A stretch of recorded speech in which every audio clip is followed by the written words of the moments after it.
Hey there, Grumpy Old Fart here. I'm doing an Outlaw Trails, the role-playing game story. It's for a part of the campaign this one's called The Ransom.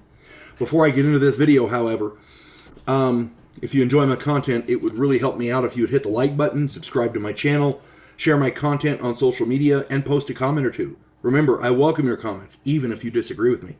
And if you enjoy a good book, check out my author page on Amazon. My pen name is H.L. Anderson. You can find all of my books there. I like to think I write good stories that make you think. All right, on with The Ransom. The group had finished our last adventure, and we returned to Santa Fe. Where we had taken out the rustlers. And we hung out for about a week. We had money, so we lived well. We ate, had our horses cared for, and got drunk a lot. And then there was a knock on Larry's door. He grabbed a pistol and answered it. The man at the door had his hat in his hand, and he looked like he was about to cry. Larry invited him in, and they talked. Turns out he owned a huge spread outside of town. His son, age 7, had 2 friends over, and they and their mothers and the 3 kids. The kid was 7, the girl was 7, and another boy was 8. They were playing in the yard when a group of bandits attacked. They killed 4 men, wounded 3 others, and they took the 3 kids. As they left, one of the bandits shouted, 10,000 each, 10 days from now at the fork of the river, which left them 9 days to gather the cash and make a 7-day trip. So they only had 2 days to raise the cash. One of the kids' parents had raised the cash already, but the other 2 were still trying. One was selling cattle and land while the other was trying to arrange a loan. These people were desperate to get their kids back. Larry called us all in, and he explained what was going on. The guy offered us $2,000 each to get the kids back.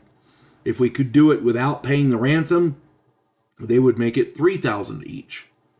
We agreed to try, and we started getting our gear together for the trip as they continued raising the money. In the Old West, $10,000 is a lot of money, and these people had to come up with $10,000 each. Yeah, the Santa Fe Bank wasn't that rich, so they were selling stuff off and doing whatever they could to raise the money. Finally, they got it all done, and we took the chest of cash on the mule they provided, and we started out. On the way, we talked over the proposition. If there was a way to get the kids without giving over the cash, we were going to try to do it. We reached the fork of the river, and Bobby went ahead to scout out the area. There were 8 bandits camped at the fork with the 3 kids. He figured there were probably a few with rifles hidden out covering them. Because, having them all there was not good tactically. If I were them, I would have riflemen covering from various places. Bobby and Larry covered us as we rode in. Kevin and I rode in. We talked with the bandit leader. He was rude, crude, and vicious. I left the mule. We took the kids. These kids had not been treated well. When Kevin and I made it back to Bobby and Larry, they told us that they didn't see anyone else, and it's possible we could get the cash back.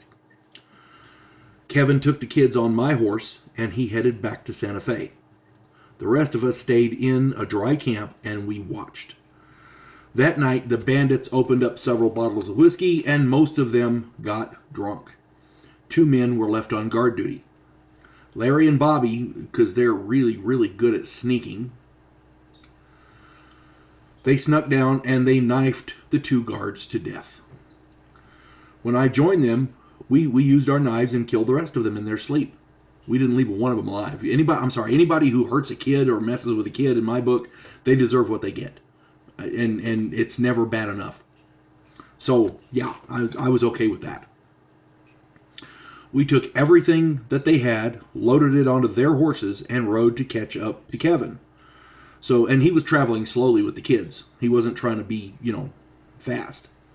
When we got back to Santa Fe, we collected our $3,000 each.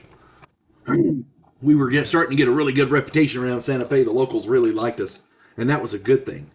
But yeah, it turns out not everybody liked us. But that's neither here nor there. We'll do that in the next video. And I hope you're enjoying this campaign because it was a fun one. It wasn't extremely long like the other one, but it was really well done. When Earl runs a game, he runs a really good game. So anyway, I hope this finds everybody well, and I hope you're enjoying it. You folks have a good one. God bless one and all. There is a house in New Orleans where the monsters all hang out. When the police detective, who happens to be a skinwalker squirrel, uncovers a plot by a paranormal perpetrator, he has to enlist the aid of his fellow housemates. If you enjoy a modern, quirky take on historical mythology, check out my new original novel, The House Off Farago Road.